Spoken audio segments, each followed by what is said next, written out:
Hello, Lechu's വേൾഡിൻ്റെ പുതിയൊരു വീഡിയോയിലേക്ക് എല്ലാവർക്കും സ്വാഗതം. നമുക്കിന്നൊരു മസാല ബോണ്ട ഉണ്ടാക്കി നോക്കിയാലോ, ഉരുളക്കിഴങ്ങ് കൊണ്ടുള്ളത്. അപ്പോൾ നമുക്കത് എങ്ങനെ ഉണ്ടാക്കുമെന്ന് നോക്കാം. അപ്പോൾ ഞാൻ അതിനായിട്ട് ഇവിടെ 1 കപ്പ് കടലമാവ് എടുത്തിട്ടുണ്ട്. ഇനി അതിലേക്ക് 2 ടേബിൾ സ്പൂൺ മൈദ എടുത്തിട്ടുണ്ട്.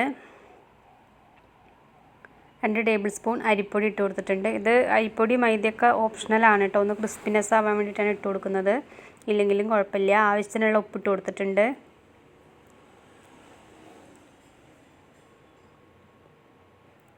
അര സ്പൂൺ മഞ്ഞൾപ്പൊടി ഇട്ട് കൊടുത്തിട്ടുണ്ട്.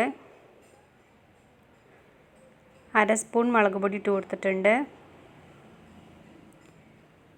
ഇനി നമുക്കിത് കുറേശ്ശെ വെള്ളം ഒഴിച്ചിട്ട് ഒന്നിത് കുഴച്ചെടുക്കണം കേട്ടോ. ഒന്നിച്ച് വെള്ളം ഒഴിച്ച് എപ്പോഴും കുഴക്കരുത്. നമ്മൾ പാകം നോക്കി കുറച്ച് ഒഴിച്ചിട്ട് നന്നായിട്ട് കട്ടയൊന്നും ഇല്ലാതെ നമുക്കിത് മിക്സാക്കി എടുക്കാം. ദോശമാവിൻ്റെ അത്ര ലൂസ് വേണ്ട, കാരണം നമുക്കിതിൽ ഡിപ്പ് ചെയ്തിട്ട് ഇടാനുള്ളതാണല്ലോ. അപ്പോൾ ഇതാ ഈ ഒരു പരുവത്തിലാണ് കേട്ടോ ഞാനിത് കുഴച്ചെടുത്തിട്ടുള്ളത്. അപ്പോൾ നമ്മുടെ മാവ് ഇവിടെ റെഡി ആയിട്ടുണ്ട്. ഇനി നമുക്കിതിലേക്ക് വേണ്ട മസാല തയ്യാറാക്കണം കേട്ടോ. അതിനായിട്ട് ഞാനിവിടെ 4 ഉരുളക്കിഴങ്ങ് കുറച്ച് ഉപ്പിട്ടൊന്ന് വേവിച്ചെടുത്ത ശേഷം തോലൊക്കെ കളഞ്ഞ് നന്നായിട്ടൊന്ന് പൊടിച്ചെടുത്തിട്ടുണ്ട് കേട്ടോ. ചെറിയ കട്ടകളാക്കി ഒന്ന് പൊടിച്ചെടുത്തിട്ടുണ്ട്. ഇനി നമുക്കിതിൻ്റെ മസാല തയ്യാറാക്കാം. ഒരു പാത്രം വെച്ച് കൊടുത്തിട്ടുണ്ട്. ചൂടായി വരുമ്പോൾ നമുക്ക് 2-3 ടേബിൾ സ്പൂൺ എണ്ണ ഒഴിച്ച് കൊടുക്കാം. എണ്ണ ഒന്ന് ചൂടായി വരുമ്പോൾ കുറച്ച് പെരിഞ്ജീരകം ഇട്ട് കൊടുക്കാം. അതൊക്കെ ഒന്ന് പൊട്ടി വരുമ്പോൾ ഒരു സവോള ചെറുതായിട്ട് അരിഞ്ഞതിട്ട് കൊടുക്കാം.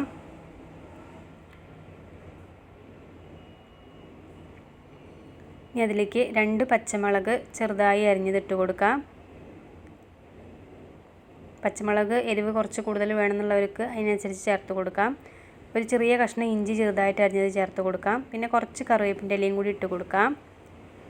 ഇനി നമുക്കിത് ഒന്ന് നന്നായിട്ടൊന്ന് വാട്ടിയെടുക്കണം. സവോള നല്ലോണം കളറ് മാറി ബ്രൗൺ കളറായി വരുമൊന്നും വേണ്ട. ഇതൊന്ന് വെന്ത് കിട്ടിയാൽ മതിയാവും കേട്ടോ. ഞാൻ കുറച്ച് ഉപ്പും കൂടി ഇട്ട് കൊടുത്തിട്ട് ഇത് നന്നായിട്ടൊന്ന് വഴറ്റിയെടുക്കുന്നുണ്ട്.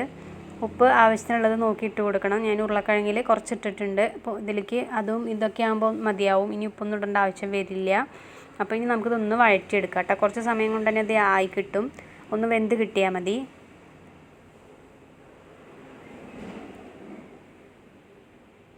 അപ്പോൾ ഇതാ നമ്മുടെ സവോളയൊക്കെ ഇവിടെ വെന്ത് വന്നിട്ടുണ്ട്. ഇനി നമുക്കിതിലേക്ക് നമ്മൾ പൊടിച്ച് വെച്ചിരിക്കുന്ന ഉരുളക്കിഴങ്ങ് ഇട്ട് കൊടുക്കുക. അത് ഞാൻ കൈ വെച്ചിട്ട് ഉടച്ചു കൊടുത്തതാണ് കേട്ടോ ഉരുളക്കിഴങ്ങ്. അപ്പോൾ അത് ഇതിലേക്ക് ഇട്ട് കൊടുക്കാം.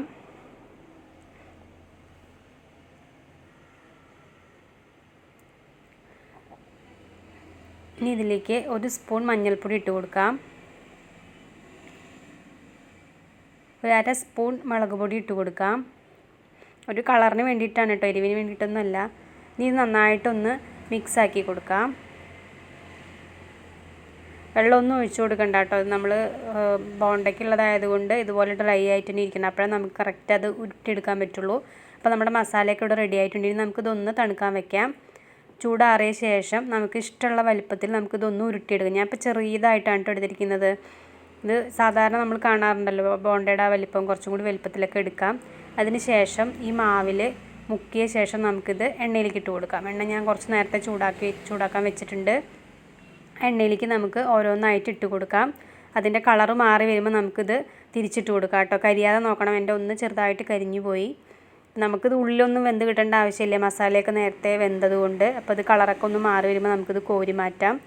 മുഴുവനായിട്ട് നമുക്കിതുപോലെ ഒന്ന് ചുട്ടെടുക്കാം. അപ്പോൾ ദാ നമ്മുടെ ഉരുളക്കിഴങ്ങ് മസാല ഇവിടെ റെഡി ആയിട്ടുണ്ട് കേട്ടോ. നല്ല ടേസ്റ്റാണ്. അത് ചുട്ടെടുക്കുമ്പോൾ നല്ല ഹാർഡാണെങ്കിലും കുറച്ച് കഴിയുമ്പോൾ നല്ലതായിട്ട് സോഫ്റ്റായി കിട്ടും കേട്ടോ. നല്ല ടേസ്റ്റാണ്. വലിപ്പമൊക്കെ നമ്മുടെ ഇഷ്ടത്തിനനുസരിച്ച് നമുക്ക് എടുക്കാം. അപ്പോൾ നല്ല ടേസ്റ്റാണ്. ഉണ്ടാക്കാത്തവരൊക്കെ ഒന്ന് ട്രൈ ചെയ്ത് നോക്കണം. വീഡിയോ ഇഷ്ടപ്പെട്ട എല്ലാവരും ചാനലൊന്ന് സബ്സ്ക്രൈബ് ചെയ്ത് കൂടെ കൂട്ടണം. ലൈക്ക് ചെയ്യണം, കമൻറ്റ് ചെയ്യണം, ഷെയർ ചെയ്യണം കേട്ടോ. താങ്ക്